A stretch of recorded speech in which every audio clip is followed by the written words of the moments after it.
كلما دخل عليها زكريا المحراب وجد عندها رزقا. Сол кісі апамды бір жиында көреді, Қария апаны. Сөйтіп үйіне алып келеді: апа, мен сізге қыз болайын. Ол кезде ол кісінің анасы өмірден өтеді. Анама жасайын, маған қызметті сізге жасайын, апа жүріңіз деп. Сізді таныған сайын мен таңғалып жатырмын. Сіздің кәдімгідей жарты ғасырдан артық ғұмырыңыз шетелде өтіпті. Апа, содан бастасақ. Құран біліп, Құран үйреніп, сол Құраны қолтықтап келатқанын көрсем, өлсем арманым жоқ деп тілеп алған екен анам. Енді неше жылдан кейін табаны сондай қасиетті мекенге жеткенде апамның қуанышын оны көзбен көру керек. Және сол қуаныш апамның бүкіл жан дүниесінен сыртқа шығып тұрды-ау деймін. Шүкірден мен апаны көрген кезде мен жүрегімде бір арман қылт ете қалды да. Ападан бір керемет сұхбат алсам екен, бір тарихи сұхбат алсам екен деген сондай бір арман болды. Қазақтың мықты бір азаматына күйеуге шықсын. Ол бір перзент әкелсе де, ол қазақ ұлтының анасы болсын, ұлт анасы болсын. Қазақ ұлтының анасы болғаны мақтан етсін. Бұл мысалға баршамызға белгілі тарихи оқиғалардың барлығын саралағанда белгілі бір ұлтты, елді жойып жіберу үшін олардың әйелін азғындатса соның өзі жеткілікті деген. Осы тұрғыда сондай бір қасіретке қарсы шыққан ақжаулықты аналарымызға Алла разы болсын. Бұрын 15 минутте бір жүзді оқып тастайтын едім да. 15 минут, 20 минут, асып кетсе 20 минут. Бір параны 15-20 минут оқып тастайсыз. Енді екі параны 1,5 сағатта зорға болып жатыр. Оның өзі керемет қой. Шүкір Құдай. Сіздерге, біздерге бірге жүрген осындай қатар қыздарым бәріне бірге жүріп, Жәннатул Фирдаус аласын дастарханда пайғамбарымыздың көршісі болып, иншалла сол кісінің ақ туының астында тұруды, жүруді нәсіп етсін иншалла. Ассаламу алейкум, қымбатты көрермендер, баршамызға Алланың сәлемі мен игілігі болсын. Қазақ даласындағы жалғыз жоғары ислами жоғары білім ордасы Нұр Мүбарак Египет Ислам мәдениеті университетінің YouTube арнасында бүгін ерекше подкаст. Жүргізуші мен журналист Айша Кеңесбай. Бұл подкаст неліктен ерекше? Қасиетті Рамазан күні осындай бір ерекше қуанышты хал, өзім ерекше қуанып отырмын. Себебі көптен бергі армандаған, мінекей ғасырлық ғұмыры бар, қасиетті Құран арқалаған өнегелі өмірі бар Жұмагүл апамыз бүгін бізде қонақта. Жұмагүл апа, қош келдіңіз. Ассаламу алейкум. Ассаламу алейкум ва рахматуллахи ва баракатух. Алладан не болсын, көмек болсын, Алладан жәрдем болсын бәріңізге, елімізге, халқымызға, үлкен кіші бала шағамызға, осы жүрген балдарымызға, қыздарымызға, немерелерімізге, бәріне әже болам ғой мен. Бәріңізге әжеңмін, иншалла. Бәрің әулатымсыңдар, қызымсыңдар, ұлымсыңдар, келінімсіңдар. Немере шөбересіңдер, иншалла сіздерге Алла өмірлерің ұзақ, бауларың берік, дендерің сау болсын жаным. Еліміз, халқымыз аман болсын, тыныштық заман болсын. Иншалла хайлысымен хайлы ватан, хайлы ел, хайлы патшалық, хайлы халық болсын иншалла. Хайлысымен иншалла осы ашқан нелеріңіз Алла қабыл айласын. Нұр мүбарак нелеріңіз Алла қабыл етсін. Алла бүгін келген Рамазанымыз қабыл болсын. Рамазанымыз аман есен тұтып атқаруды күлімізге баршамызға нәсіп етсін иншалла. Иншалла. Өте қуаныштымын сізді көргеніме. Негізі сіздің ғибратты ғұмырыңыз біздің әрбір қазақ қаракөзге бұл кәдімгідей өміріне бағдаршам болатын өте тұнып тұрған хикмет. Сондықтан осындай асыл анамызды, асыл әжемізді Аллаханына салып жүрген ақжаулықты өзіміздің қазақ аналарымыз. Мінекей соның бірегейі ұлт анасы жобасының авторы Қарлығаш Бекпатшақызы бізде бүгін қонақта. Қарлығаш ханым, сізді көргеніме өте қуаныштымын. Рахмет, қайырлы күн, құрметті қазақ елі. Айша ханым, бүгін бізді шақырғаныңызға көп рахмет. Осындай бір қасиетті Рамазан айына кіретін күні мынау Қария апамызбен бірге студияға шақырғаныңызға көп рахмет. Алла тағала істеріңізге береке берсін. Рахмет сіздерге. Осындай ерекше подкаст, бұл ұлт анасы, бұл ұлттың мүддесі, ұлттың берекесі. Бұл подкасттың атын қалай айтсақ та, бұл шынымен ең бастысы қасиетті Рамазанда қазақ халқының берекесі артсыншы деген ниетпен осындай Алла тағала нәсіп етіп отыр. Сондықтан апа, бірінші сіздің қасиетті Құран оқуыңыздан бастасақ, бисмилләмізді. أعوذ بالله من الشيطان الرجيم بسم الله الرحمن الرحيم كلما دخل عليها زكريا المحراب وجد عندها رزقا قال يا مريم أنى لك هذا قالت هو من عند الله إن الله يرزق من يشاء بغير حساب هنالك دعا زكريا ربه قال رب هب لي من لدنك ذرية طيبة إنك سميع الدعاء فنادته الملائكة وهو قائم يصلي في المحراب أن الله يبشرك بيحيى مصدقا بكلمة من الله وسيدا وحسورا ونبيا من الصالحين صدق الله العظيم سبحان ربك رب العزة عما يصفون وسلام على المرسلين والحمد لله رب العالمين اللهم اغفر لنا والوالدين والأستاذنا والأستاذنا والأمهاتنا والأولادنا والمشايخنا والأنبياء والمرسلين وختم النبيين والأقربائنا والأصحابنا والأزواجنا والذرياتنا والإخواننا والأخواتنا والأصدقائنا وأحبائنا وأساتذتنا وصغيرنا وكبيرنا وميتنا وشاهدنا وغائبنا وذكرنا والأنثى والجميع المؤمنين والمؤمنات والمسلمين والمسلمات الأحياء منهم والأموات إنك مجيب الدعوات ورافع الدرجات ومنزل البركات ويا قاضي الحاجات برحمتك يا أرحم الراحمين اللهم صل على سيدنا ونبينا محمد وعلى آل سيدنا ونبينا وحبيبنا محمد صلى الله تعالى عليه وسلم برحمتك يا أرحم الراحمين الله أكبر صلى الله عليه وسلم الله جان قبل eylesin Allah jam бүгінгі сұхбат бір барынша елімізге екі үнемізге пайдалы болады деген сенімдемін. Апа, мен сізді былтыр ғана көрдім. Осы журналистика саласында біраз қанша уақыттан бері жүрсем де, неге мен осындай жауһарды кеш көрдім деп сондай бір өзімде не болды да, сұрақ болды. Осы уақытқа дейін сіз қайда жүрдіңіз, қайда болдыңыз? Сізді таныған сайын мен таңғалып жатырмын. Сіздің кәдімгідей жарты ғасырдан артық ғұмырыңыз шетелде өтіпті. Апа, содан бастасақ. Рахмет айналайын жаным, рахмет.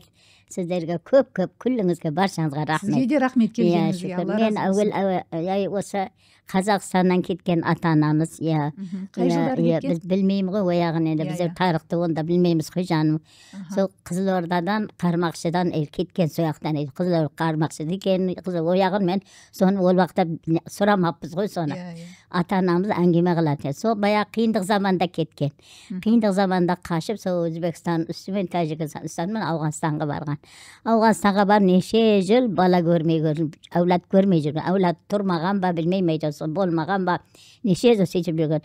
Сөйтіп жүріп, Алладан мені тілеп алған екен. Сол бір ауылдың жалғыз қызымын мен. Менде аға да болмады, іні де болмады, апа да болмады, сіңлі де болмады. Бір қызда, еш болса, қыз да болса маған берсең, Аллажан, мен оны неге медресеге қойсам, оны медресеге қойып, ол Құран оқып, Құран біліп, Құран үйреніп, сол Құранды қолтықтап келатқанын көрсем, өлсем арманым жоқ деп тілеп алған екен анам. Бір жаңа естіп қалдым осы сұхбаттардың бірінде, бір жапырақ қыз сұраған деп байқасаңыз кішкентай. Көзімнің ағы мен қарасысын дейтін сөйтіп. Сонда ата-анаңыз нешеде болды? Ата-анам білмеймін ғой енді. Ол кезде. Сосын анам неден, атам Ауғанстанда қайтыс болды. Онша үлкейіп қайтыс болған жоқ. Орта жаста қайтыс болды енді. Шалдау болды. Шалдау болғанменен ондай мүгедек болып қайтыс болған жоқ. Сосын анам осы Қазақстанға келіп қайтыс болды. Анам, сосын Мәдина сөйтіп жүріп мені өз не қылып айтты, сонан соң Құдай тілегін қабыл қылған екен. Сол медресеге қойып, медресеге оқып, әуел бір екі қызы бар, бір кісіге көрші болыппыз да. Мен жаспын ғой, білмеймін, 5 жасар. Өзім кішкентай, өзі 5 жасар. Екі қызы бар екен, соған қосып, мен үшеу қылып оқытқан оны. Көрші екен де қасымызда. Сосын оның қызың біреуі шамалы, мен шамалы оқығандай үйреніп ала беріппін. Зейінім бар екен де, оны мен өзім білмеймін ғой. Зейінім бар екен. Сосын ана қыз біреуі қызғанып мені, мамасына мұны сабақ бере берме, бұл мені ілгері кетіп баратыр. Менен ілгері жіберме мұны деп мені қызғаныпты ғой. Менен бірдей оқып тұрсын деп. Сосын мені болса, ана білсем де сол қайтып оқыта берді ғой, жаңағы қызы жылағасын. Өзі жылап тұрып алыпты ғой. Мұны ілгері бастырып жіберіп алсын деп. Сосын сол қайта оқытып, әптиекте аммадан былай қарай, әфтиек деген Құранның кішкенесі ғой, бір жүз бір пара. Соның мынағында кәлима-и шахадаты бар, иман исламы бар, иман фассалдар бар. Бәрін соны оқытқан. Әліппеден еже сурасын бәрін соны тұтас оқытқан маған. Соны ана қайта оқып оқыған маған жақсы болып, тіпті бәрін жатқа оқитын болғанмын ғой. Ол да бір хикмет. Жатқа. Ана қыздың қызғанғаны маған пайда болған ол қайта. Сосын бір әптек сол бойынша жатқа оқитын бол. Там үстіне жатады екенбіз өгенде. Сен ояқта не жоқ қой, ыссы жер. Там үстіне жатсақ, сол там үстіне жатып сайрап оқып жатады екенбіз жатқа.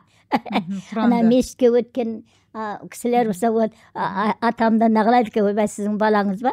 Сайрап атыр ғой, бұлбұлдай тамның үстінде деп атыр екен. Сіз тамның үстінде жатып оқиды екен, тіпті білмеймін оны. Анам айтып күлетін еді да. Сондай жаттап алыппын да. Сосын сонан кейін ол жерден көшіп, тағы бір жерге барып отырдық, Сейдерек дейтін жеріне. Ол жерге отырсақ, ол жерде бір кісі бар екен, үлкен кісі. Әйел бір бөлме тола, дәйдік бөлме тола қыз оқиды екен. Кілең қыздарды оқиды екен, өзбек, қазақ, тәжік, қазақ жоқ, бірақ менен басқа. Бәрі сол, жаңа өзбек, түрікпен, тәжік, ауған дегенде бәрі түрлі жан-жақтан бір бөлме тола қыздарды оқытады екен. Соған қойып, сол жерге барып, сонан оқып, Құранды баяғы оқытып көрді. Мен бәрін, еже сурасын бәрін оқып бердім. Сосын Құранға салды дәру. Құранға салып еді, Құранды 3 айға жеткізбей оқып болдым.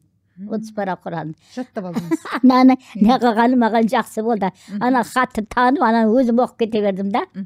Өзім оқып кете бердім. Сонан сөйтіп, сонан болған 3 айға жетпей Құранды бітірдім. Бітіргесін сонан кейін шар кітап деймін. Парсы кітап болады, тәжікса, оның ішіне осы шариаттың бәрі болады. 40 парыз, осы бәр шариаттар болады. Ішіне тәреттің несі, ораза, намаз, осы қанша не, аялдардың несі, бәр нәрсе ішіне болады да. Соны оқытты. Соны онда оқып болдым. Онан кейін бір Қожапыз деген кітапты оқытты.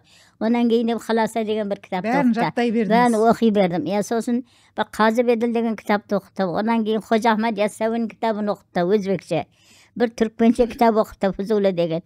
Сосын Маслакал Муттақин деген кітапқа түстім. Оны оқыдым. Онан кейін Мұхтасар деген кітапқа түстім. Түсіп едім, сол Мұхтасарды оқып атқанда молдаларымыз көшіп кетті Маккаға. Бағы бар еді, әулісі бар еді, соның бәрін сатып Макка Мәдинаға көшіп кетті. Сосын Мұхтасарды оқысаң ең зор үлкен кітап болады екен ол. Соның бәрін енді біліп алады екенсің оны оқысаң. Кәдімгі дамылла болмағанмен дамыллаған жақын, дамылланың серігі, екінші дамылла болады екенсің оны оқысаң. Бірақ оған маған сабақ беретін ешкім болмай қалды. Жаңа бастап түсіп едім басынан, ол молдам көшіп кетіп қалды. Ұстазымыз, сосын оған ер адам табылды. Ер адамға біз ояқта қыздар ер адамға оқытпайды ғой. Ер адамға оқи алмадық. Сосын мынандай қыздар табылмады, әйелдер табылмады, маған сабақ береді ғой. Сосын мен қалып қойды, сөйтіп Мұхтасардың басына түстім. Бірінші несін кітабын оқып жатыр деп, сол кезде молдам көшіп кетіп қалды. Ол кезде нешеде едіңіз? Сонда 11-де. Ондамын ба, онда шығармын. Сосын сонан кейін білмеймін, 12-де үйленіп кеттік жаным. О заманды қойшы енді. Сосын онан кейін неше жүріп, осы бір баламды көріп, өзі бір баламды, сосын балам 11-ден 12-ге қарап қалғанда Мәдинаға көштік. Бізде, Мәдинаға көшіп, алхамдулилла, Макка Мәдинаға барып. Қазақ отбасылар болып көштіңіздер ма? Қазақтымын, Сосын үлкен кісіге түстім де, енді екі қыз бір ұлы бар, бұрынғы әйел өліп қалған. Үлгі 40 жасқа келген. Ол жақта бірақ қазақтар аз болған шығар. Жоқ, Ауғанстанда қазақ көп еді. Көп беді? Көп қазақ көп, бірақ Қоңырат, Әлім, Адай, Табын дегенде түрлі Сарқасқа, Кете, Шөмекей, бәр айту сияқты көп қазақ. Бірақ сонан сосын алы қысматта тағдыр адам тағдырдағын көрмесе болмайды екен ғой. Сосын 12 жасымда сол бір үлкен кісіге тағдырым түсіп, сонан 12 қыз бір ұлы бар екен. Әйелі өліп қалған, үлкен кісі да енді 40-қа келген. 40-тан асқан, 40-қан кем емес. Сонымен қойсайын, не күндері өтті, ояғын қозғап жатпай қояйын. Өтеді ғой, ащы да өтеді, түсі да өтеді, өмірде өтеді ғой. Соларды көріп, шүкір алхамдулилла, Мәдинаға, Мәкка Мәдинаға көшетін болдық, сол жаққа көшіп бардық. 10 шақты үйлер көшіп кетіп еді бізден бұрын, ағайындардан. Солар бір нәрсе білек шығар, бізде барайық деп. Парғанашылар дейтін тайпа бар, осы Өзбекстаннан барған. Олар тұтас көшіп кетті бар. Жері бар, жерін сатып, бағы бар, бағын сатып. Мәдинаға көшіп кетті. Бәрі көшіп, сол уақытта көшкендер арабқа бірдей болып кеткен қағазын алып. Біздер кейіндерек барып қалдық. Біз барса, ол қағаз бермей тоқтатып қойған екен. Қағаздарын бермейді, паспорттарын. Яғни тұрақты тұрғындарды бермейді. Оны бермей қалған екен. Азамат. Ел көбейгенде ел көбейгесін. Сосын біз барғаннан кейін Ахама дейді, 2 жылда жаңғыртып тұрамыз, Ахама қағаз алдық, бала шағамызбенен Ахама қағаз алдық. 2 жылда ақшамен жаңғыртып тұрамыз енді. Сөйтіп соны 30 жыл отырдық Мәдинада, шүкір. Осы жалғыз балам біреу менің енді. Сонымен бір балам 11-ден енді 12-ке қарап тұрғанда, Мәкка Мәдинаға көштік, Мәккада тауап қылдық, Мәдинаға отырып қалдық. Мәдина шамалы жақсы салқын жер екен, кішкене пайғамбарым несі. Сөйде отырдық, 30 жыл отырып, сөйде отырып, тіршілік қылдық, алхамдулилла. О балам өсті, оған сосын үйлендірдік онда. Үйлендіріп шүкір ояқтан 4-5 немерем сояқта болды Мәдинада, шүкір алхамдулилла. 3 немерем қари, шүкір үлкен болды, сояққа оқыды. 12 сыныпты тауысты. Ояқтың бір әдеті жақсы, осы мына Құранды 1-ші сыныптан үйретеді. 1-ші сыныптан қосып үйретіп, 12-ші бітіргенше Құран деген бітіреді. Апа, тіршіліктің қамымен сіз Құранды ұмытып қалған жоқсыз ба? Сосын мен сол тіршіліктің қамымен ұмытқан жоқпын да, шамалы барсам баяғы ұстазым тірі екен. Мәдина қаласында? Мәдина қаласында. Осы бір көше ар екен. Соны тауып алып, сұрастырып тауып алып, сосын сәлем беріп барып, дуасын алып, сол Құранды өткізіп алайын сізден дедім. Енді ұмытқан жоқпын да, ұмытпамаған менен, кішкене сауатым шыққан ғой, сауатым шықпағанда ұмытатын едім оны. Сосын кілең анандай не кітаптар оқығанбыз ғой, сонан сауатым шыққан. Сосын Құранды өткізіп алдым. Алып өткізіп ал деді. Әлі қыз оқытады екен, кемпір болып қалған. Кемпір болса да, әлі қыз оқыды, өмірі сонымен ұстаздықпен өткен ол кісі. Сосын Құранды бастан аяқ өткізіп алдым. Шүкір алхамдулилла, сонымен сол ұстазыма өткізіп алдым. Одан кейін сіз де ұстаз болдыңыз ба? Сол өткізгеннен кейін, 2 жылдан соң ба, 1 жылдан соң ба қайтыс болды. Сонымен сол мына балдарымызды неге мектепке қойды, олардың Құранын мен оқытатын болдым. Құран береді, жаттап кел дейді ғой. Сол жаттауын үйде мен жаттататын болдым оларға. Немерелерімізге, қыз балдарымызға бәріне Құранын мен оқытатын едім. Ал Мәдина хадис, тауфиқ, фиқ деген бәрін мен оқытып беремін, мен жаттататын үйден. Сонымен сөйтіп, алхамдулилла, сонымен жалғасып, алхамдулилла, сосын Мәдинада тіршілік қылдық, машина тіктік. Ол жерде не қызмет жасадыңыз Мәдина қаласында? Машина, мына арабтардың ұзын көйлегін тігетін. Тігіншілік. Жазды күн киетін, қысты күн киетін, соны тігіп, мен онан кейін сататын болдым. Келін алдым ғой, келін тігіп береді, мен сатам. Келініңізді сол жерден алдыңыз? Сол ағайындарымыздан. Баяғы бізден бұрын көшіп барған ағайындарды, қыз алысатын ағайын ғой енді. Солардан қызын алып, солар шүкір алхамдулилла, 5 немере еркек бала болды, 1 қыз немере болды. Шүкір 6 немерем бар, менікі емес, Алланікі. Басқа қызым, ұлым, басқа жоқ сол. Менікі емес, Алланікі. Солардан көбейіп отырмын, алхамдулилла. Менікі емес, Алла қайыр баракат берсін, Алла жан. Апа, сол мысалға жастық бала кезіңізде осындай қазақ елі, Қазақстан бар дегенде естейтін бе едіңіз үлкендерден? Анам айтатын еді. Анам, әкем айтатын еді. Бізге түс айтып отқандай болады, көрмегесін білмейсің ғой. Басқа ешкімнен естімейміз. Анамыз айтады, пәлен жер барады, Көкшетау барады деймі, бірдеңе барады. Мені болса жағы Көкшетау жердің салқынай, сағылдым қайран халқымдай деп өлең айтып отырады. Анаңыз, Немеле жағы бір өлең айтатын еді. Көзімнің ағы мен қарасындай, осыншалық болып жүрген Ахаудархан, Жібек Архан, айналайын Ақжыма жаным, осыншалық болып жүргенім менің сенің арқаңда мен өлең қылып жылап алатын еді. Анам жылап алатын еді. Анаңыздың аты кім болды? Бибі Хажар. Бибі Хажар, Жұма күні таңда туған. Таң намазда. Таң намаз айтып атқанда дүнияға келдің дейді. Сосын Жұмагүл қойған. Жұмагүл қойған, қасиетті жұма күні келіп сіз күндердің сұлтаны. Таң намаз айтып атқанда сен дүнияға келдің дейді анам. Сосын Жұмагүл қойған бісіп. Sonra әкемнің аты Мұрат. Әкем 5 ағайынды болған. Бұны 2 ба 3 сосын неде қалып қойған. 2 ағайынды ма 3 ағайынды жоқ, неде осы Қазақстанда қалған. Барқат дейтін жерде, Өзбекстанда. Сол жақта қалған екен. Солан балдары бар дейді әлі. Бірі өздері жоқ қой бүгінде, оларға шейін тұра ма. Сосын бала шағасы бар дейді, немере шөберелер. Бірақ оны қаяқта мен көрейін, қаяқтан табысайын.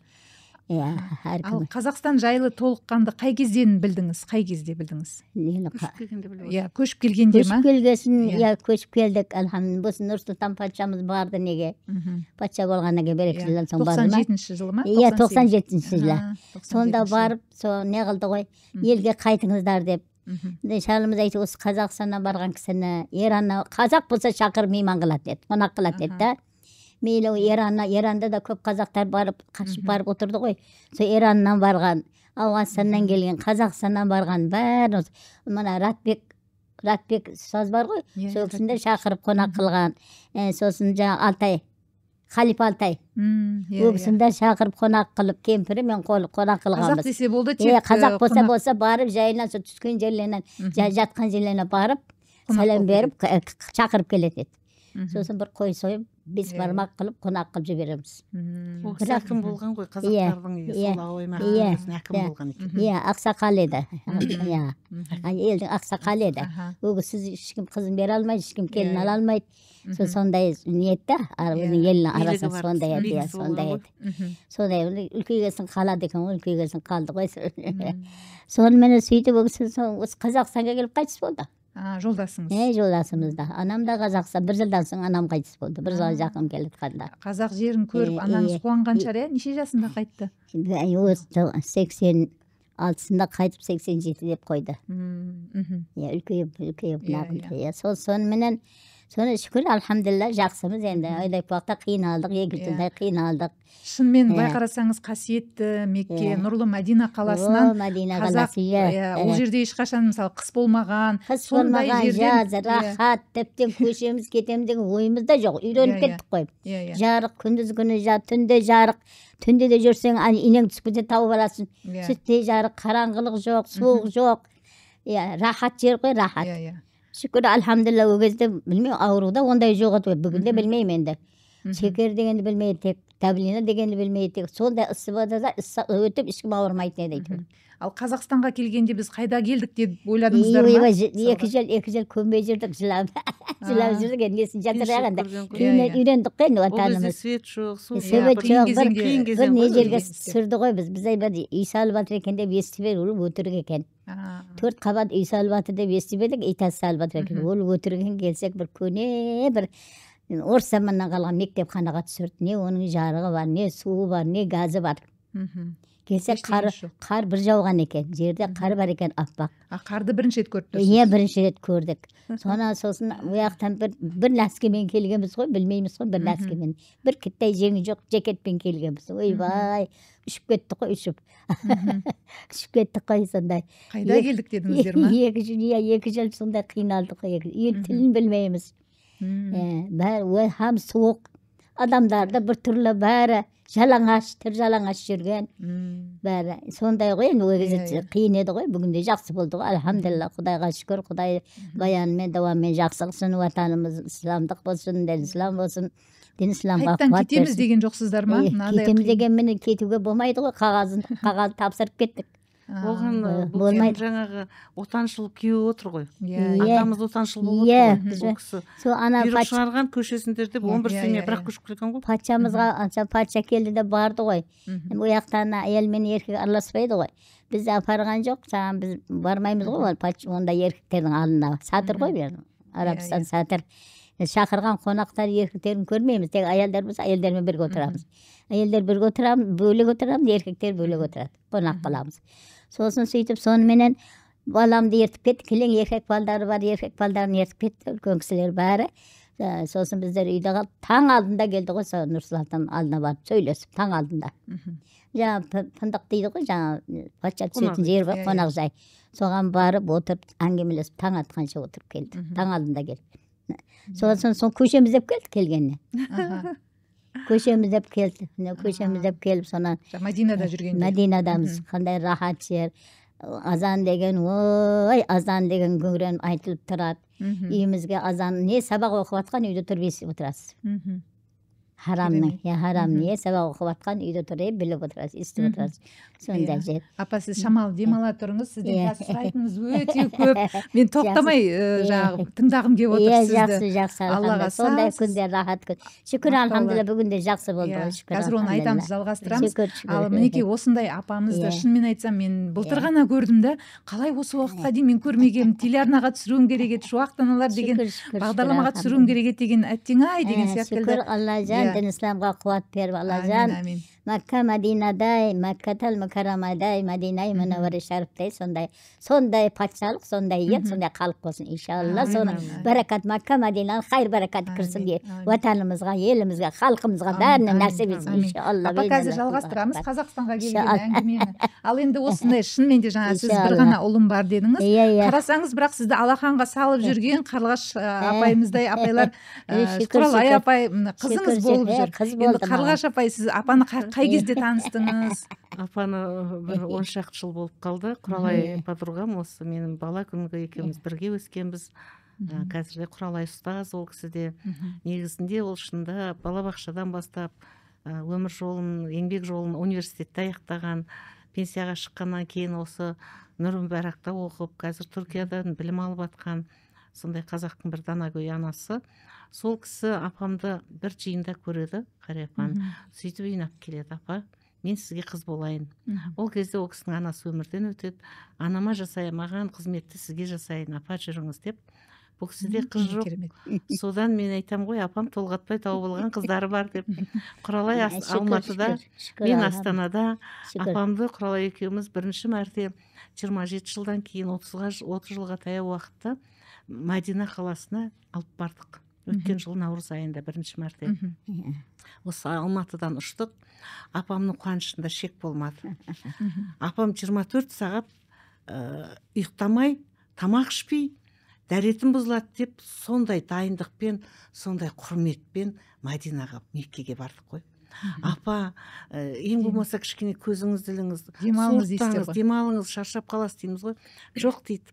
Жоқ, дәретім бұзылады деп, осылай самолетта отырған күйінде біз неше қалғып алдық, неше су іштік. Алла өзі кешірсін енді. Апамның сондай ықыласы, ниеті, Аллаға деген шексіз сүйіспеншілігі, Меккеге деген сондай махаббаты, Аллахқа деген махаббаты. Сонда біз апама қарап, біз не деген сабырсыз адамдармыз. Апама Алла сондай сабыр беріп қойған. Қария апамды соны алып барған кезде апамның қуанышында шек болмады. Енді неше жылдан кейін табаны сондай қасиетті мекенге жеткенде апамның қуанышын оны көзбен көру керек. Және сол қуаныш апамның бүкіл жан дүниесінен сыртқа шығып тұрдау деймін. Сонда 97 жылдан бері, келгеннен бері сіздермен бірге бардыңыз. Бірінші мәрте наурыз айында бара алмадық қой, содан балдар жас еді. Балдару енді шамалы неше жыл қиналдық. Енді ансат емес қой, адам да керек қой. Бұл кісіде ұл бала, жалғыз ұл. Немереден де 5 ұл, 1 қыз. Қыз немере кішкентай. Ал келіні бәрі енді бейімделіп жатыр Қазақстанға. Келіндердің бәрі жас. Өзінің келіні қартайып қалған. Ол кісінің өзіне де бір адам керек. Соныменен біз алып барғанда Құралай екеуміз алып бардық, тәуекел деп. Сонда бір жағынан біз қорықтық. Құдай сақтасын, жас келген адам. Сөйтсек апам айтты, қорықпаңдар деді, Алла мені алмайды деді. Сон Құралай айтады: апа, Меккеде қалам деп бармаңыз, қалам десеңіз апармаймыз дейді ғой. Елге керексіз дей ма? Елге керексіз, қазақ аналарына керексіз. Біз сізді үлгі қылып көрсеткіміз келетін. Не үшін біз мына ұлт анасының жобасын жасап отырмыз? осындай абыз аналарды, аңыз аналарды көрсін. Және біздің мына қазақты аналарын 60-тан кейін, 70-тен кейін жаңағы ай болды, асарым жасадым деп ана дүниеге бет алып дайындық жасап отырады ғой. А бұлай 60-тан кейін де, 70-тен кейін де, 90-нан кейін де осылай жүріп Меккеге баруға мүмкіндігі болатынын біз елге көрсетейік деген мақсатта апамызды алып барып қайттық. Одан кейін өткен жыл желтоқсан айында 2-ші мәрте тағы бардық. Енді әсерінен арыла алмай тағы да бардыңыздар ғой. Енді 3 рет барды. Мен өзім 2 мәрте бардым апаммен бірге. Бір жылда 3 мәрте барып келді. Ол енді бір Құдайдың құдіреті. Ол жерге барғанда бұл кісіні жұрт кәдімгідей көтеріп алып кетеді. Танымайды. Арабтардың өзі тө деп осы былай бүйтіп қаде деп жаңағы нелерін сыйлап апама құрмет көрсеткенде жүргізбейді. Осы жол кейінгі жол барғанымызда тіптен Қырғызстанның бас имамы, бас муфтиі, қазір басқа ауысқан екен, сол кісі келіп амандасып танейын деп апаның батасын алып, енді үлкен қызметтегі жігіттер сондай интернеттен көріп отырсыздар, не бір азаматтар кәдімгідей апамды көтеріп қағбаға алып барады ғой. Қағбаны сүйгізіп, қағбаны сәлемдестіріп, қайтып алып шығады. Апам арқасында біз де қағбаға жетіп бара қаламыз ғой. Айтпаса көпшілікте өте қиын ғой. Бұның барлығы сол апамның мына 5 жасынан жаттаған Құраны, бойына сіңген Құранның қасиеті, ол қасиет деген нәрсе біз көзге көрінбейтін дүние екен ғой. Адамның энергиясы арқылы сыртқа шығып тұрады да, оны адамдар автоматты түрде сезінеді да, рухын сезініп. Апамды көргенде көп адамдар жылайды кәдімгідей. Танымаса да кеп жылайды. Апам қолын сүйіп жылайды. Енді жаңа көрмейсіздер, өздеріңіздің ректорыңыз тізелеп отыр ғой енді. Апамның алдында тізелеп, батасын алам деп басын сипатып, апама дұға жасап отыр. Әйтпесе сол Египеттен келген білдей ректор мынандай Нұрмұбарактың ғалымы, профессоры, сол кісіге басын иетіндей не жағдай? Оның басын идіріп тұрған Алланың Құранға деген адамдардың құрметі ғой. Сондықтан апам тұла бойы тұрған Құран, тұла бойы тұнған, өзіңіз айтқандай өнеге. Соны біз осы ұлт анасының әз анасы, абыз анасы деп алып, өткен жылы Астананың бас имамы Қанат мырза өзі шақырды, Қанат имам шақырып, үлкен мешітте, жаңа мешітте құрмет көрсетіп, сол жерде батасын алып, елге бата беріңіз деп. Одан Көкшетауда Арман Бердәлі деген азамат, мен келіп Алматыға келіп апам батасын ала аламын, бірақ ел алсын апам батасын деп. Көкшетауға шақырып, сізде солай, өзім барып алмайын деп, өзімшілдік емес, бұл жерде мен емес, өзгеге болсын. Шыны керек, рас. Деген ет бұл жерде. Аллаға шүкір дейін, мен апаны көрген кезде мен жүрегімде бір арман қылт ете қалды да. Ападан бір керемет сұхбат алсам екен, бір тарихи сұхбат алсам екен деген сондай бір арман болды. Арман болды, бірақ бай жеме-жем келгенде мен осы Нұрмарак университетінде қызмет етемін. Ал Нұрмарак университеті бүкіл қазақ халқына, болашақ халықтың имандылығына қызмет етеді ғой. Сондықтан негізгі мүдде бұл халықтың мүддесі болғандықтан осы университетіміздің подкастына арнайы шақырдым. Өте қуанып отырмын. Жауым менен жерге көреді, бата менен елге көреді дейді. Біздің қазақ қашан да алтын алма алғыс ал деп батаны, үлкеннің батасын алу арқылы дамитын, өсіп өнетін білген. Ол бата деген бүгінгі тілмен айтқанда ол энергия екен ғой. Энергия алады. Адамнан энергия алмаса, сол арқылы оған қанат бітеді, оның жолы ашылады да. Болмай жатқан тірлік болып кетеді. Апамнан адамдар келіп солай бата алып тірліктері жүріп кетеді да, содан келіп қайтадан рахметін айтып, апама ат мінгізіп, апама шапан жауып жатады да. Бұл жайдан жай дүние емес. Бұл бірнеше, мысалға кешегі мына кейінгі барғанымызда сол неден мұқтаж, мысалы Елдос деген азаматтың жаңағы әлем чемпионы болып отырып, апамды мойнына мінгізіп көтеріп қағбаға алып барғаны, соның барлығы апамның жатқан жерімді іздеп барыпты. Қонақ үйге іздеп келді. Екеуінде келіншегі бар екен, біреуінің бөпесі бар екен кішкене. Сол келіншектермен бөпелермен іздеп қонақ жайға іздеп барыпты. Біздің қоғам рухани аш қоғам. Біздің қоғам өзіміздің мына дәстүрімізден, салтымыздан алшақтап қалған адамдармыз ғой біз. Сол бізге жетіспейтін дүние, мына үлкендердің мейірімі, үлкендердің батасы, біз содан алыстап қалғанбыз. Соны аңсайды біздің қоғам.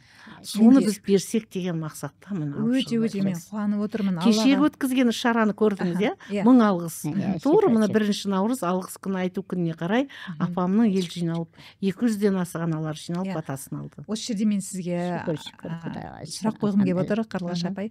Жалпы мынау ұлт анасы деген осындай жоба бар деген кезде жүрегіме ерекше жылулық әсер етті да. Сөзін атының өзі қандай, ұлт анасы. Былай қарасаңыз қазір жаһандық кезең, мына ұлттық құндылықтар жойылып барып, кәдімгідей жеке мүдделер алға шығып бара жатқан кезеңде, мына ұлттық мүддені, халықтың мүддесін, болашақ ұрпақтың қамын ойлап, осындай ақжаулықты аналарымыздың бас біріктіріп, осындай жоба жасауы, бұл үлкен, Алла разы болсын, үлкен ерлік. Мінекей осы жобаңыз туралы қысқаша айтып жіберіңізші. Әрине, бұл енді мынау адамның рухы әлсірегенде жаны күйзеліске түседі ғой. Біздің қоғамның жаны күйзелісте.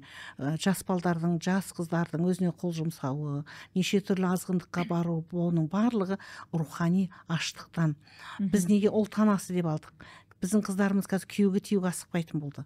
Мына кең байтақ жатқан кең жазира даламыз қазақ неге мұқтаж? Адамға мұқтажбыз біз. Сондықтан қыздарымыз, біз өзі қазақ қашанда айтқан, ел жол мұраты жету, қыз мұраты кету деп. Қыздарымыз күйеуге шықсын, жай ғана күйеуге шықпасын. Ол мақсатты түрде, мен бір мықты азаматқа күйеуге шығам, одан мықты Абайдай, Мағжандай ұрпақты дүниеге әкелем деген мақсат қойсын. Біз өзіміздің жіберген қателігіміз, біз қандай күйеуге тиеміз деп ойланбадық, қандай бала туамыз деп ойланбадық. Әйтеуір жүгіріп жүріп, бұйырған осы деген сондай жолмен өттік. Өйткені бізде сондай бір үзіліс кезең болды, сондай совет өкіметінің тәрбиесін алдық дегендей. Енді өзіміздің білгенімізді, өзіміздің жіберген қателігімізді кейінгі жастар жібермесін. Қазақтың мықты бір азаматына күйеуге шықсын. Ол бір перзент әкелсе де, ол қазақ ұлтының анасы болсын, ұлт анасы болсын. Қазақ ұлтының анасы болғанына мақтан етсін. Мен қазаққа ұрпақ сыйладым деген қыздардың жүрегінде сондай мақтаныш болсын. Соны аналар қыздарын солай тәрбиелесін деген мақсатта осы аналарға осындай бір үгіт насихатпен. Және мына аналардың батасы, дұғасы. Аналар осындай басы бірігіп, бүкіл әр облыстан, әр аймақтан бір уақытта, бір мезгілде дұға жасайтын болса, ол дұға қабыл болады. Құдай сақтасын, комда жатқан адам орнынан тұрады. Өйткені ол жағдайды мен өз басымнан өткіздім. Ауырған жағдайда осы кісілердің батасы дұғасымен тұрдым. Кешегі жолы осы желтоқсанда Меккеге барғанда 2 күн тұра алмай температурамен жатқанда, бүкіл қасымыздағы группадағы апаларымыз қағбаны айналып мен үшін дұға жасағанда орнымнан тұрып, өзім аяғыммен жүріп келдім. Осының барлығы Құданың құдіреті. Сондықтан біз мына бата, аналардың батасы, елге жасайтын, халық үшін жасайтын дұғасы, және ер азаматтардың рухы көтеріледі. Аналар арқасынан сондай бата жасап, менің ұрпағым мықты болсын, балдарым тірлігі жолы ашылсын, жолы жүрсін, мына еліміз өссін, дамысын деген кезде елімізде дамиды. Өте маңызды жоба, бұл ұлттық идеологиялық деңгейдегі маңызды жоба дер едім. Өйткені бұл мысалға баршамызға белгілі тарихи оқиғалардың барлығын саралағанда белгілі бір ұлтты, елді жойып жіберу үшін олардың әйелін азғындатуды азғындатса соның өзі жеткілікті деген. Осы тұрғыда сондай бір қасіретке қарсы шыққан ақжаулықты аналарымызға Алла разы болсын. Жаңа өзіңіз айтып қалдыңыз, мына ер азаматтардың рухын көтеру мәселесі. Яғни осы тұрғыда қалай ойлайсыз, мысалға әйел адам мықты болғанмен ер адамдар әлсіз болып кеткен жағдайлар бар дегенде сөздер естіледі, осыған не айтасыз? Енді қазақ алып анадан туады дейді ғой. Сол Қажымұқандар тапқанда қазақтың аналары ғой. Енді мына қанша, Құдай берсе, мына Абайдың 185 жылдығын тойланады. Қажымұқанында қаншама енді үзіліс ортада сондай алыптар неге дүниеге келмей жатыр дегенде, біз оны сондай алыптар дүниеге әкелейік деген мақсат қоймай тұрмыз ғой.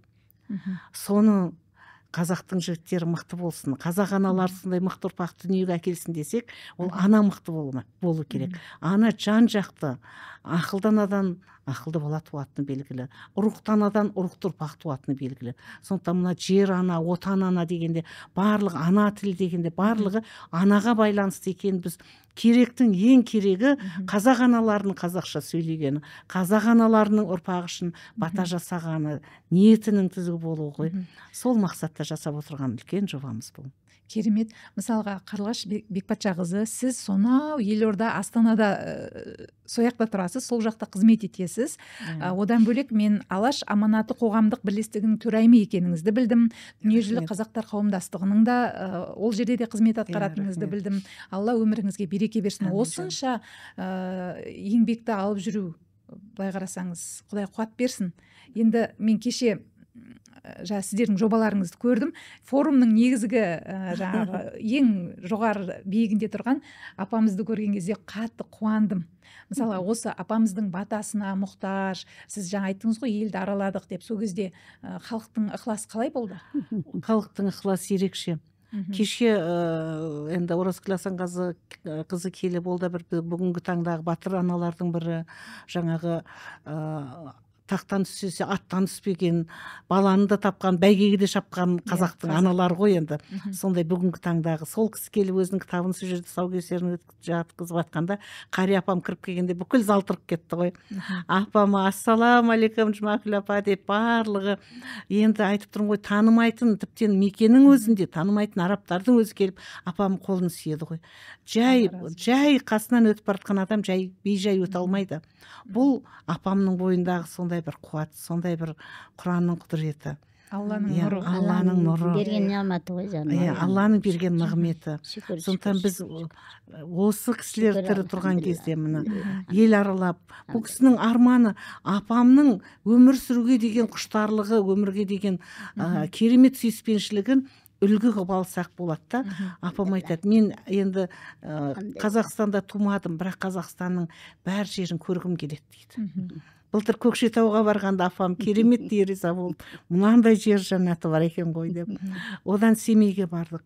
Құнанбайдың басына бардық, Абайдың басына барып, барлығына барғанда апам жай бармайды, жолшыбай Құран оқып, кәдімгі Құранды қолына ұстап отырып машинаның ішінде 2000 километр машинамен жүргенде апама Құдай қуат берген. Біздің беліміз ауырып, аяғымыз шішіп, қиналып қиспақтаймыз ғой. Апам түзіп отырған күйі отырады ғой. Алла разы болсын. Енді апамның өмір сүргенге деген құштарлығы, Қазақстанның біраз аймағын аралап тастадық, бұйырса, енді оразадан кейін батыс аймақтарға барсақ деген ойымыз бар.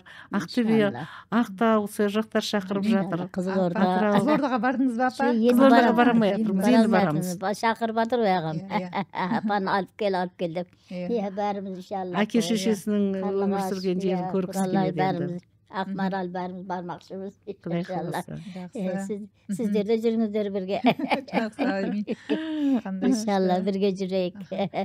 Мәккаға бірге барайық. Иншалла неде Шауал айда бармақшымыз Мәкка Мәдинаға тағы да умраға. Иншалла бірге барайық, бірге жүрейік. Алла бірге жүруді нәсіп етсін. Иншалла тауапымыз бірге жүруге нәсіп етсін. Күлімізге баршамызға. Мен өзім анам ерте 29 жасында қайтыс болып кетті да, мен 8 жасымда анасыз қалдым. Мен анаға қызмет етпеген адаммын да. Мүмкіндік болған. Сол мүмкіндікті Алла тағала маған берген шығар, апама қызмет етуге, апама құрмет көрсетуге. Алла разы болсын. Аллаға шүкір деп ойлаймын осы. Апама істеген еңбегім, анама істеген еңбегім. Қабыл айласын. Анаңызға сауабы барады ғой. Былтыр 10 күн неде жаттық қой. Мен алып жаттық қасына бүксі. Апам қыбыр етсе бірінші тұрып дәрет суын дайындап қоям. Таңнан тұрып апам түнімен Құран оқиды. Апам ұйықтамайды ғой бұл кісі. Құптаннан кейін оқитын Құрандары бар. Таң намаздан кейін оқитын Құрандары бар, салауаттары бар. Соның бәрін бітірмейінше жатпайды ғой. Ол біз жаңа десеңізші, целый академия. Апам қасында жүрсеңіздер үйренетін нәрсе өте көп. Бұл кісінің тақуалығы.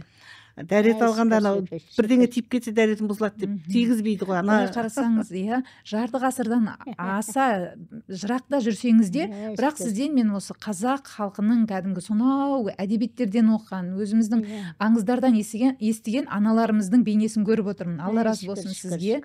Апа, енді мысалы Қазақстанға келдіңіз, жаңағы сіз бөліп сөйлетіп жатырмын ғой, шаршап қалмасын деп. 97-98 жылдар келдіңіз. 97-дің ақыр жағында келдік. Енді бұл қалай болады дедіңіз ба? Бұл қалай сонау жұмақтан біз қайда түстік деген секілді. Сондай болдық қой енді, несін жасырайық енді, раста. Анамыздан естетсек те, естіген мені Ондай емес қой, анамыздың заманында көшіп жүреді екен ол кісілер. Қыстау дейді, жайлау дейтін болады екен. Жайлауға бір жаққа көшеді екен жазды күні. Анамнан естідім. Бізге бір түсін айтып отқандай болатын еді, көрмегесін не білеміз. Әрбірден қар жауады, үйіміздің жарым беліне шейін. Онда үй тігіп отырады екен ғой, мында үй жоқ екен. Сосын сонан түйелеріміз қойсақ, түйелеріміз қарға батып қалады.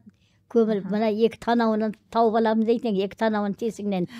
Демалып тұрға. Екі танауын тесігінен ғана ана буы шығып, сонан буы шығады екен, сондай қар жауады екен. Соған қарағанда апам шешесі Көкшетау жақта өмір сүрді ме екен? Білмеймін. Өйткені Көкшетау жердің жәннаты деп отыр ғой. Көп айтады еді.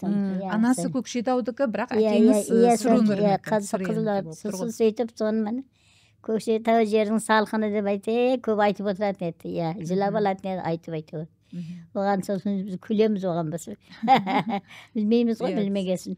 Тіпті елестете алмайтын шығарсыздар, ол кезде телеарнада көрсетілмейді. Жоқ қой, ондай нәрсе. Айтып отырмын, бір түс бір өтіп кеткен түсті айтып отқан секілді болады. Ертең сөзі сондай еді. Шүкір соған енді келдік ата-анамыздың отанына, жеріне.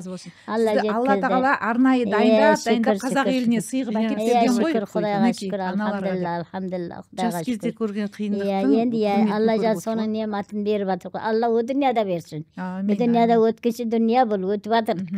Өміріміздің көбі өтіп азы қалды. Енді Алла о дүнияда нәсіп етсін. Сіздер менен бір дастарханда Аллаға шынайы құл болып, хақ пайғамбарыма шынайы үміт болайық. Амин. Баршамызға нәсіп етсін. Осыны көріп отырған барша көрерменге нәсіп етсін. Қазақ еліміз осы балдарымызға, қыздарымызға, келіндер, сіңілдерімізге, немере шөберелер, халқымыздың бәріне нәсіп, мұсылман әулеттің бәріне нәсіп етсін. Сіздерге, біздерге бірге жүрген осындай қатар қыздарым бәріне бірге жүріп, Jannatul Firdaus Allah'ın dastарханында пайғамбарымыздың көршісі болып, иншалла сол кісінің ақтығын астында тұруды жүруді нәсіп етсін иншалла. Сол кісілермен бірге дастарханында бірге отыру нәсіп етсін. Жаннатта иншалла Jannatul Firdaus арасында қауыштырсын Алла, бірге жүрейік иншалла. Кеткен ата-аналарымызға, туған туысқан бауырларымызға нәсіп етсін, біздерге нәсіп етсін, әл-әулатымызға нәсіп етсін иншалла, күлімізге нәсіп етсін иншалла. Бұл дүнияда да Алла жәрдем болсын, о дүнияда да Алла жәрдем болсын жаным. Бұл дүнияда да кем қылмасын, ақыретте де кем қылмасын. Бұл дүнияда да ағзызда әбірейлі болақ, иманымыз саламат болып, иманымыз саламат етіп, ағзызда әбірейлі болып, 14 айында жарқырап барайық о дүнияға да иншалла. Сол күндерді Алла нәсіп етсін. Апамның дауысын көрдіңіздер ме? Жаңа бір сөзінде апам айтты ғой, мен тамның төбесінде отқанда, Құран оқып отқанда балаңыз бұлбұлдай сайрап отыр деп айтады деп. Апамның дауысы әлі күнге дейін міне 90-нан асса да бұлбұлдай сайрап тұр ғой. 98-де 100-ге жақындады апамыз. Нақтыламай ақ қояйық енді. Алла ар-бері бұл кісілерді енді нақты жылды дауысын айтамын да, бұл кісінің адамның дауысы қартаяды ғой негізінде. Бұл кісінің дауысы қартаймаған ғой. Ол неден дегенде, ол Құраннан ғой, тағы да айналып келгенде. Мысалға, өткенде сіздер келдіңіздер, Алла разы болсын, біздің осы университетке жаңадан ректор, жаңа проректор сайланған кезде, бізде Мысырда Әл-Асқар университетінің түлегі, біздің қазіргі проректорымыз, басшымыз, PhD доктор Ершат Ағбайұлы Оңғар, мінекей сіздің арабша сөйлегеніңізге, оқығаныңызға, Құран мақражына тәнті болды. Ғалымдардың өзі тәнті болады. Дауысыңызға Ауғанстаннан келіп жазып кетті ғой апамды 2 мәрте келіп. Апамды Құранға деген кәдімгі сауаттылық дауыстан өзі байқалады деген еді. Шынымен мен дауысым қайта мына бұраңқыттан дауысым нағып қалған, қырылдап шамалы болмаса, мен енді айтсам мақтанғаным емес. Енді Алла Тағала бергенде оны маған. Сол ана бір там қыздар, бір бөлме қыздар бәрі мені оқып түріп солар оқып беретін баламын ғой. Сол оқы дегенге мен оқи алмайды олар, мен оқысам оқи алмайды екен де. Сол Құранды көзімді жұмып тұрып оқып берем. Оқып берсем бір мынандай жібек береді олар. Сол жібекті әкеліп кесте тігемін. Сондай даусыма ниетте бәрі. Өз даусыма өзім жылап алатын едім мен. Бүгінде болмай қалды ғой. Ой апа, қазір де сайрап тұрсыз. Демім жетпейді бүгінде, дем қысылып қала береді. Бронхы деген оны осы яқта келіп ауырып қалдыңыз ба? Енді суықтатып алған ғой, тамақ суықтатып алған ғой. Неде бір тарбыз жей қойып, сол тарбыз тура қайтатын күні меккеде бір қарбыз жеп содан келген кезде бронх ұстап қалды ғой бір суық екен зордан дегенде тұрғызып алып алхамдулилля жақсы болдым ғой алхамдулилля құралай үйге жатқызып бейшара үйіне доктор шақыртып 10 күн система ұрды ғой маған таңертең кешке таңертең кешке бүкіл қазақстан мешіттерінде помадалар жасады бәрі ақымақ дуа қылып имамдарды бәрі мен үшін үмра қылыпты сол жақта мен үшін құран шығыпты мен үшін тілек тілепті бәрі ұстаздар алла рахмет болсын жарқын ұстазбен бірге бардық ана ербол ма бір кісі үйленбеген екен Нұрбол ол үйленіп кетті апам батасынан кейін 35-ге келіп үйленбей жүрген үйлене алмай жүр екен маған батаңыздар беріңіздер мен бір үйленейін деп оған батамызды беріп келгесін ұзамай 7 айдан бір қыз тауып алып олар қапалы молда қыз екен тауып алып үйленіп сол тойына шақырды тағы да умра сыйлап жіберген ғой тойына барып осы жарқын ұстаз сол жерде маған әшейін умра сыйлады сонан енді әшейін менікі әшейін емес апа ол деген батаңыз ғой апа ол деген қызмет құранды арқалап жүру деген ол кәдімгі құрмет қой апа мысалға сіз осы жаққа келдіңіз иә бірінші қай жерге түстіңіздер біздер білмейміз ғой жаным біздер түркістанға ма әлде түркістан емес мына шымкентке мына алматыға түстік ол жаққа ұшақ бармай ма екен білмеймін ол кезде сол алматыға түстік те алматыда осы бір өзің оралмандар салған мешіт бар неде қаскеленде әйдік мешіт 2 қабат 3 қабат қылып салған оралмандар салған еді ана бір молла ахсамедин деген мақсым әлім молда сол елден ақша жинап қаскелеңде тұрдыңыздар ма қаскелен бұхарбай деген бір кісі біздің елімізде бай жігіт еді сол бәрі қосылып соны сол жерде мешіт салып сол мешіт алып бітпеген екен бірақ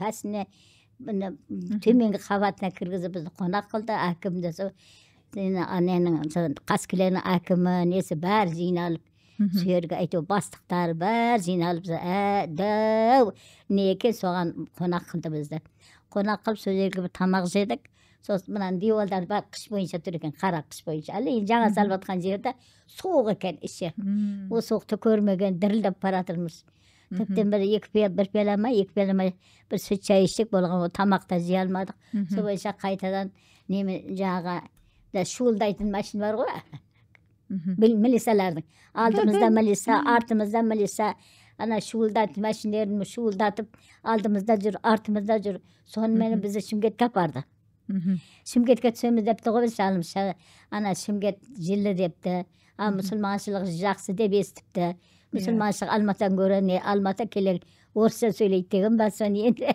аяқты мындай қазақша сөйлемейді деген ба естігенде енді сонымен осы шымкент түсеміз деп шымкентке барғанбыз ғой шымкентке барсақ шымкентке жаңағы берген жайы бір көне орыста мына қалған мектеп екен жабылып қалған шымкент белауыт дейтін жерде бер жағында шымкенттің бер жағында осы неге кететін жолында кілең өзбек екен ол жерде ондай қазақ жоқ екен біреу жарым болмаса қайда келдік деген шығарсыздар қазақ қайда келдік дегенде жыладық қой жыладық сондай жыладық қазақтар қайда деп сосын ана құмыздай осы қыс емес па қар бір жауған қақап тұр кілең бақ кілең әйдік дәу дарақ кәдімгі сылдырлап нағып тұрған дарақтың іші сол дарақтың ішінде баяғы заманнан жабылып қалған мектеп екен ол соны ашып бізге бір 2 қабаты бос екен астындағысын бәрі темір тесік жинап тастаған астында не бар білмеймін 2 қабатына 3 қабатына сол бізге 1 бөлме 2 бөлмеден бөліп берді баяғы жай салып жатыр үй салып жатыр деп естіп едік үй тігудім да жоқ соған кіргізіп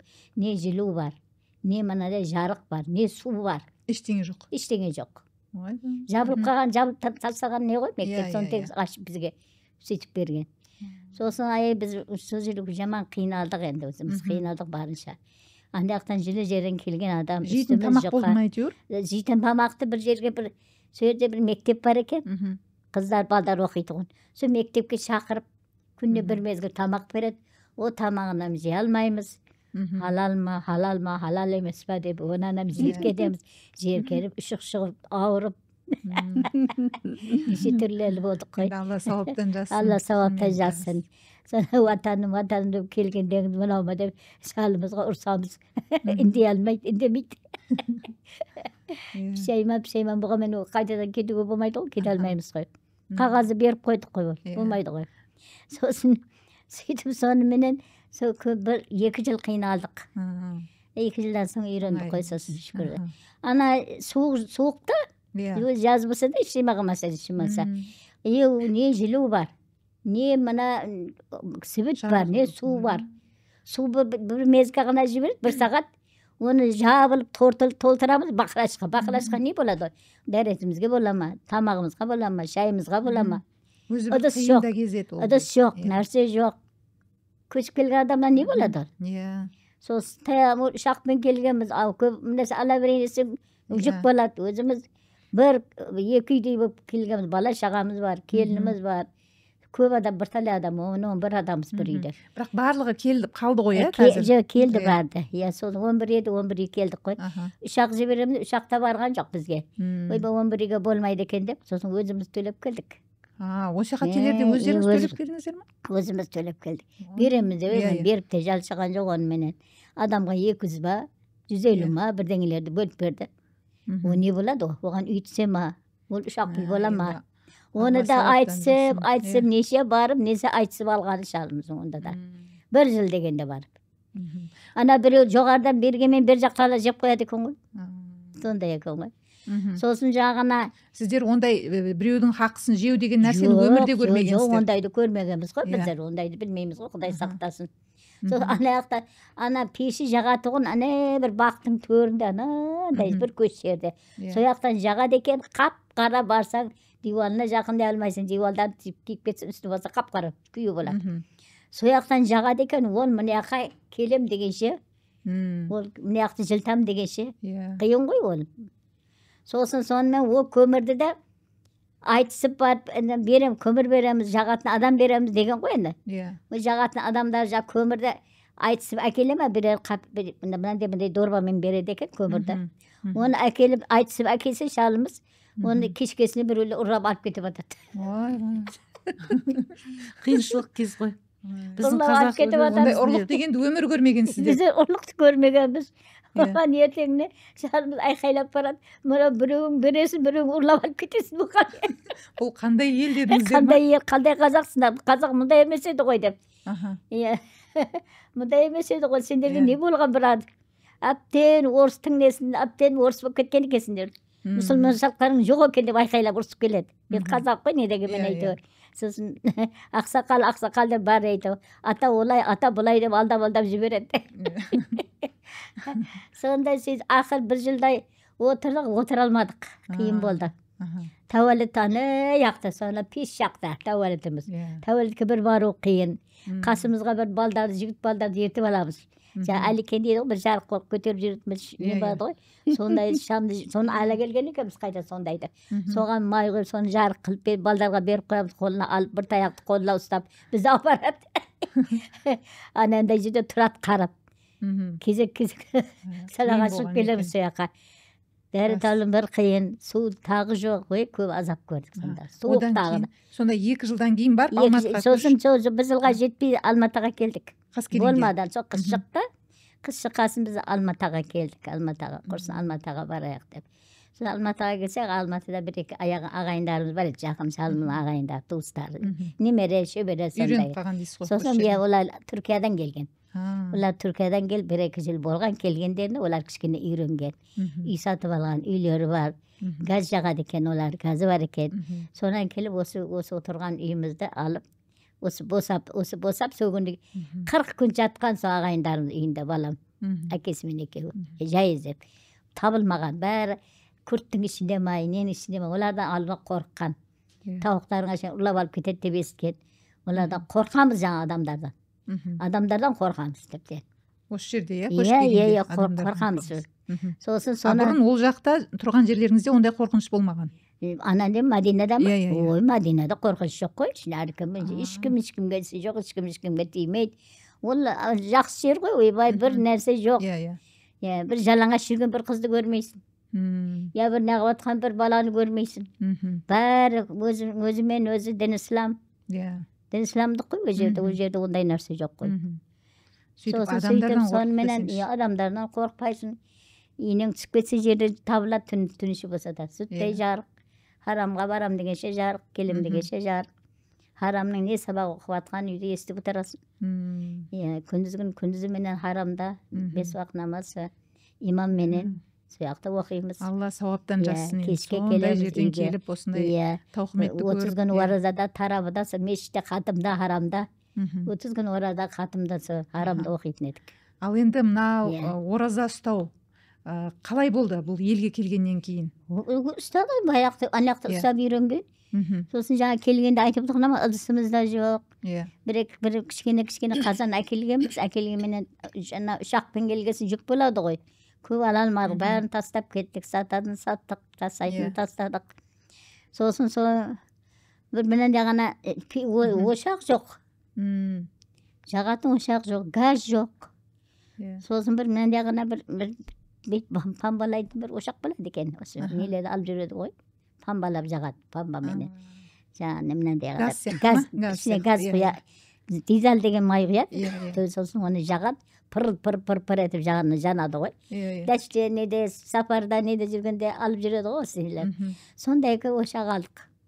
Сондай ошақ алып онан сосын менен де бір тоз сақанға пісіреді келін. Жаңағы самса пісіреді. Ораза ғой, 2 айдан соң ораза болды. Жаңағы пірашкі пісіреді енді. Оразаға сондай пісірмесе болмайды. Сосын тамақты болса жаңағы қазанды пісіріп алып, онан кейін шайын қояды, ана қазан түсіріп қояды. Ошақ жоқ. От жоқ, газ жоқ. Көп қиналдық қой, көп қиналдық. Со таңертеңнен кешке шейін тамақты зорға таярлайды ғой. Соны бір түйірлеп пісіреді жаңағы енді. Самсаны. Қанша қиын болса да, бірақ оразаны жоқ, оразаны жібергеніміз жоқ. Баламыз, шағамыз бәріміз оразамыз тұттық. Оразамыз тұтып, намазымыз оқып, оны тастамаймыз ғой, болмай ғой. Сонда сізді мешітте дәріс берді деді, ұстаз болды деді? Мен соны Қаскеленде неше жылдан соң үйренгенсін. Үйрендік, Қаскеленде отырып. Ұстаздық жасапсыз. Біз қалай естімегенбіз деп отырмыз ғой мына жердегі іргедегі. Шалымыз тіреді ол кезде оғасан. Шалымыз айтты болса мешіттен үстінен алып берейін. Не оқытам десең деді. Оған үй алдым, ана адамдар мешітке, адамдар жиналады. Оның көзінше мен қайтып, тәуалет қиын. Тәуалет қиын ғой енді әйел бала шағаға. Еркек адаммен араласып, ер адаммен. Біз енді ер адаммен араласып үйренбегенбіз ғой. Сосын ол қалай қыл мен не қыламын деп, онан үй алдым да оны не қылуға. Онан кейін қарсында бір үй босады. Мешіттің қарсында үй боса бер, соны мешітке елдер алды, соны мешітке не қыламыз деп. Соны болса, сонан үй берді маған, сосын сөйерден жай берді, соған оқыттым сосын. Ол бірыңғай әйелі отырамыз. Неяқта еркектерге қосылмаймыз. Еркектерге қосылып отырған қиын ғой, 5 уақыт намазға келеді. Ораза болады, тарабы болады. Тарабыға оқып барамыз, тарабыға, хатымға. Бірақ қайтадан немізге барамыз. Сөйтіп, сөйге оқыттым. 10 жылдан көбірек ұстаз болдым, алхамдулилла. Баяғы өзім ұстазым айтып етті, жаңа көшіп кеткен ұстазым. Жұмагүл хан, сіз мындай қылмаңыз, сіз мына оқуыңыздан айырылмаңыз. Шекір ұстаңыз, ұстаз болып өтіңіз деп еді ғой маған, ұстаз болып өт деп. Хам ұмытпайсың, хам сауап, дүния ақыретке сауабын аласың деп. Оны біздің қазаққа қиын ғой жаным, қазақ білмейді оқудың несін ондай. Ләззатын, оқудың сауабын, ләззатын білмейді, онан көрі тіршілік. Келіп тіршілік мәшен тікпеттік, қаяқтан оқытам мен сосын. Мәшен тіктік, істедік. Күні түні мәшен тіктік, біткенімізді апарып сатып, соны күзаран қыламыз. Соны нан қылып, соны су қылып дегенде. Сосын сөйтіп, күндегісін күнде тік бермесек болмайды. Күндегісін күнде шығарып бермесек болмайды. Ана соны мені ол Құранды айында бір ашылып оқи алмай қалдым сосын. Сондай кездер болды. Сонымен Құдайға шүкір, Мәдинаға Алла нәсіп еткен екен. Қайтадан барып, көшіп барып, Құранды қайтадан өткізіп алып айтып. Шүкір, сонан кейін сосын Құраннан айырылмадым сосын. Мәдина елі шүкір Алла. Кішкене кеңшілік болды. Онан келін алдым, шүкір, келініме машинені келін тігетін болды. Кішкене басым болса да, алхамдулилла, бұрынғыдан көрі. Сөйтіп, соныменен келін тігетін болды, мен сататын болды, бірақ оразада хатымды тастамадым. Оразада хатымды оқытырам. Қанша хатым жасайсыз? Қанша рет? Мен оразада 3 хатым шығаратым. бір хатымды осы ата анам пайғамбарларымызға, бір хатымды өзіме, бір хатымды сосын осы ел халықтар оқытатын еді да, сол жерге оқитын едім. Бір айдың 15-нен шейін сіз оқытасыз үйіңізге, айдың 15-нен кейін мына кісі оқытады үйіне, сол хатым оларға оқып беретін едік. Мұқабила дейді. Мен оқимын, Құран білетіндер бірге оқиды сосын. Мұқабила дейді оны. Білдіңіз ба? Иә. Ал қазірде ше хатын жасауға мүмкіндік бар ма? Өзім үйімде оқимын. Кеше бір Құранды кеше Умраға жай бармайды ғой апам. Енді ондай жерге жарамай қалдым ғой. Көз болмайды. Көзім нашар болды. Енді жарамаймын. Осы 2 жыл болды мен онан қалғаныма. Хатын жасаудан. Өзі үйіме оқимын. Үйде ма? Басқа жерге баруға. Басқа жерге болған. Айтады бейшара баяғыдай көріп. Өзіңеге боразада оқып берсеңізші, бұл ой жаным, мен жарамаймын, енді болмайды. Басым ауырады, давлениям көтеріліп кетеді. Ол жерге оған жарамай қалдым ғой 2 жылдан бері. Көзімде нашар болып қалды. Иә, сосын сонымен ашкісіз. Ашки кимейсіз. Ашки кием. Ашкелерім дұрыс болмай қалды ғой, өтпейді ашкелер. Өзі көзімнен салақ парқы бар, көзімнен артық емес. Көзіңіздің тамырлары неғылған дейді да, апарыста болды көзім. Катара болды көзім, катара басып кетті. Апам 90-нан асқан көзге өкпеледі, катарасын апарыста қылдырып едім. Көзіңіздің нашар, нұры нашар дейді да, нұры нашарланған дейді, тамырларын қан жүрмей қалған дейді. Кішкене тамырлар болады, солар қан жүрмей қалған деді. Сосын көз әйнегім бар, болған менен соны киіп оқимын, сонда да зорға мынандай жарық болса, осы жерге қойып, соны үңіліп айту көз әйнекпен алаждаймын. Иә, бұрын 15 минутте бір жүзді оқып тастайтын едім да. 15 минут, 20 минут, асып кетсе 20 минут. Бір параны 15-20 минутта оқып тастайсыз. Енді 2 параны 1,5 сағатта зорға болып жатыр. Оның өзі керемет қой. Шүкір Құдайға. 1,5 сағатта 2 параны 200 зорға болып жатыр. Шүкір, соған оған да шүкір, алхамдулилла.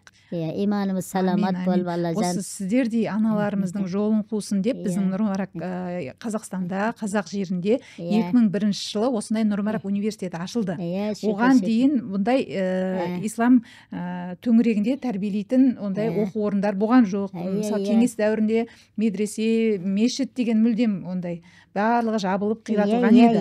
Мінекей сол 2001 жылдан бері осы университет қазір ең алғаш рет 56 студентпен бастаған, қазір 2,5 мыңдай бала бір мезгілде білім алады. Ол бакалавр, магистратура және докторантура. Мінекей сол қазір балалар көбейіп жатыр, студенттер көбейіп жатыр. Солар көбейіп жатқандықтан университеттің жанынан тағы жаңа ғимарат салып жатыр. Мінекей мына өздеріңіз су ішіп отқан ыдыстан да байқап отқан шығарсыздар. Сол университеттің дамысын деп Нұрмарак қоры бар.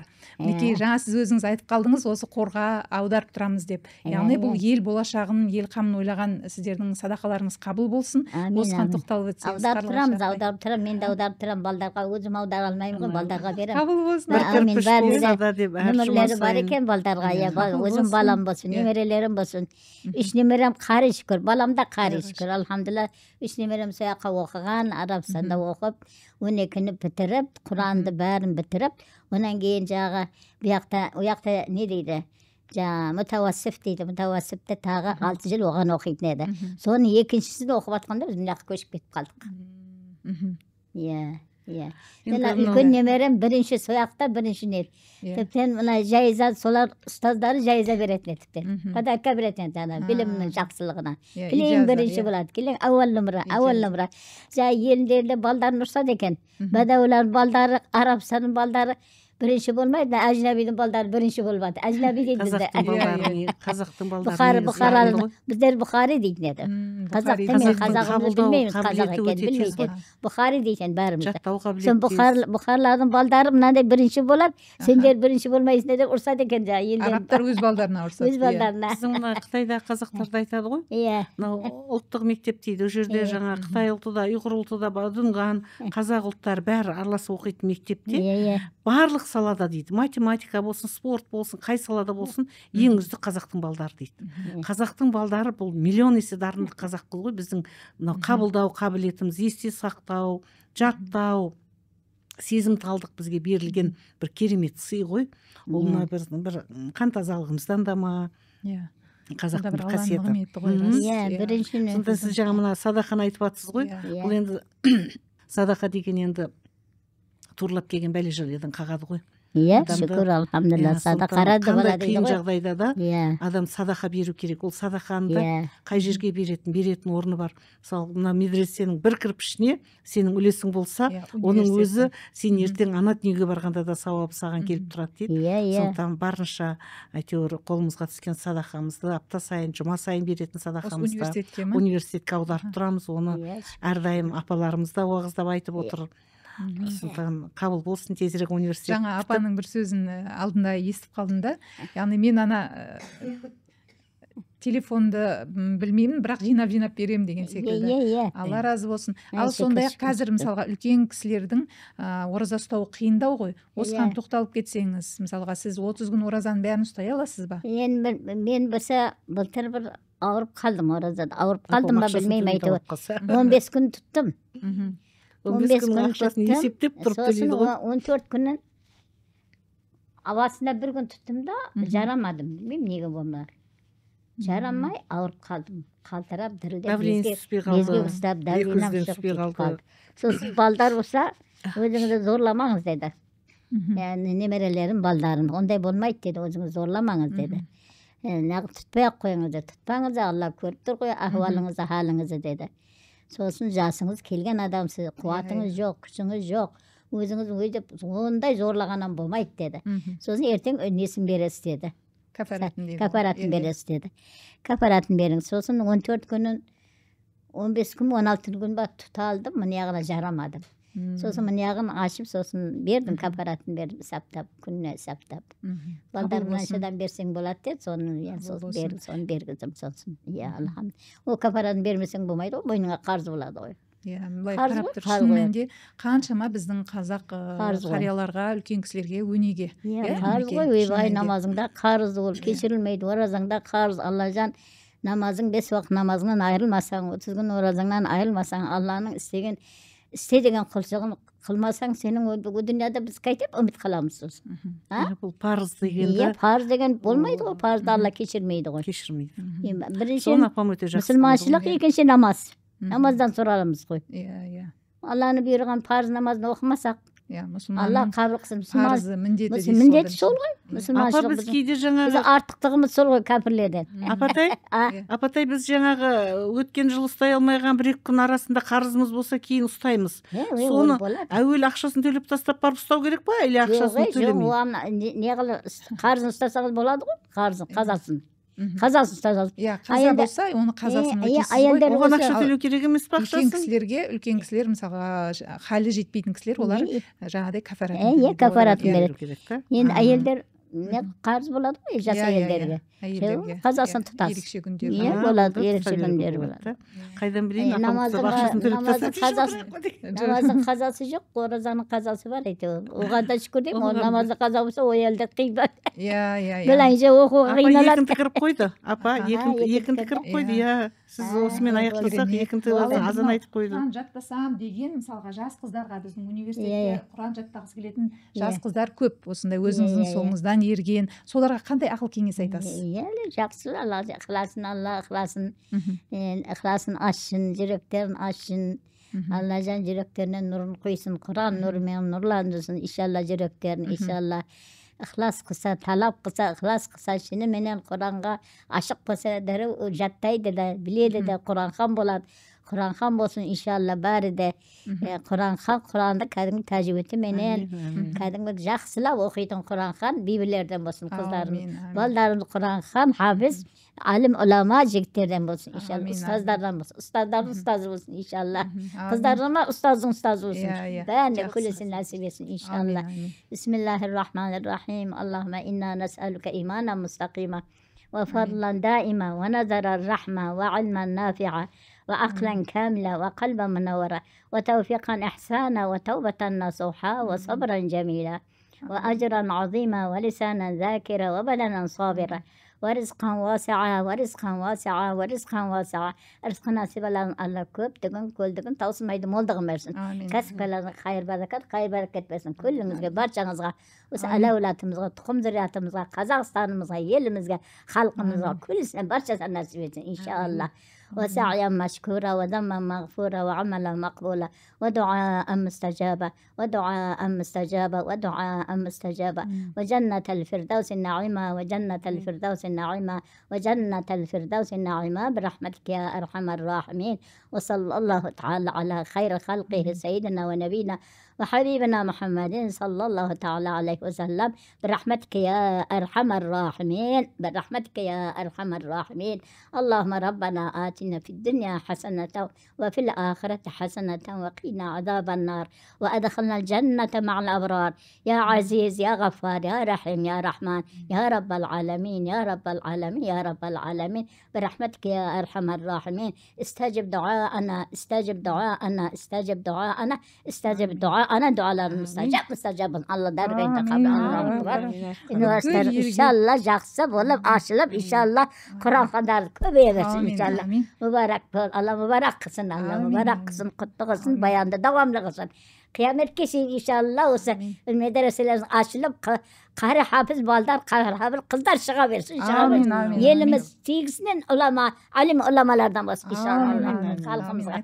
Үлкен кісі бәріне нәсіп етсін иншалла. Апа, сіз мінекей осындай үлкен ғасырлық ғұмырыңызбен, Құран арқалаған өнегелі өміріңізбен бізге келіп бір сөзіміз жерге тастамай келгеніңізге Алла разы болсын. Сізге Алла ең биік фирдаус жәннатын нәсіп етсін. Пайғамбарымыз саллаллаху алейхи вассаламның жанынан жай берсін. Мінекей, сондықтан ең үлкен сыйлық бұл Алланың сөзі ғой, қасиетті Құран. Мінекей, мынау сіздің ұрпағыңыздан ұрпаққа машалла, табаракалла. болсын деп біздің Бисмиллахир-рахман. ерекше құрметті қонақтарға беретін сыйлығы.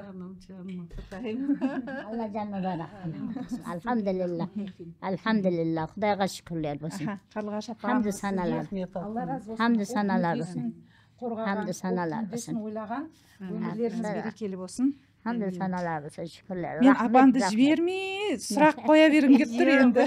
Бірақ енді намазда өтіп бара жатыр. Уақыт намазды еш қаза қылмайды, уақытысында оқу керек дейді. Рахмет сіздерге. Алладан қайсын. Қызметтері қаладан қайсын балдарым жаным.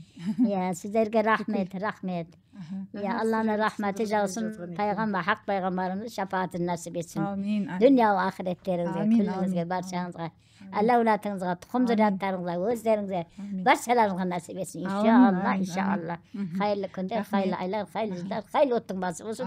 Мүбарак медреселерін Алла мүбарак қылып, қияметке шейін осындай ашық болып, иншалла, қарылар, хафиздар шыға берсін, ұлдан да, қыздан да шыға берсін. Иншалла. Kefirlerde Kur'an kan bola versin inşallah. Amin. Şalda da Kur'an kan bola versin inşallah. Berne küllüsün nasip etsin inşallah. Allah razı olsun. Allah razı olsun. Sizin әрбір қадамдарыңызға Nur mübarekler nurlanıp keteversin inşallah. Amin. İnşallah nasip etsin. Рахмет. Мінекей, қымбатты көрермендер, менің сұрағым өте көп, бірақ енді біз уақытқа бағынамыз. Сондықтан осының өзіне Аллаға сансыз мақтаулармен шүкірлік айтамыз. Мінекей, Жұмагүл апамыздың жаңа айтқан батасы әрбіріңізге, әрбір шаңыраққа дарсын, нұрын жаудырсын. Не тілесеңіздер, тілектеріңіз еселеп қабыл болып, осындай ақ жаулықты аналарымыздың елге тілеген дұғалары қабыл болып, сондай бізді халқымызды салиқалы ұрпақпен сүйіншілей берсін. Қымбатты көрермендер, осымен бүгінгі подкастымыз аяқталды. Қасиетті бүгінгі есігін ашып келе жатқан қасиетті Рамазан баршамызға мүбәрәк болсын. Енді бұл подкаст қасиетті Рамазанда көрсетіледі. Дегенмен әр кезеңде сіздің жүрегіңіз бір жылулық іздесе, осы Жұмагүл апамыздың батасын алу үшін біздің подкастты жиі көріп, лайк басып, пікір жазып, жақындарыңызбен бөлісе отырыңыздар. Баршамызға Алланың сәлемі мен игілігі болсын. Аман, сау болыңыздар.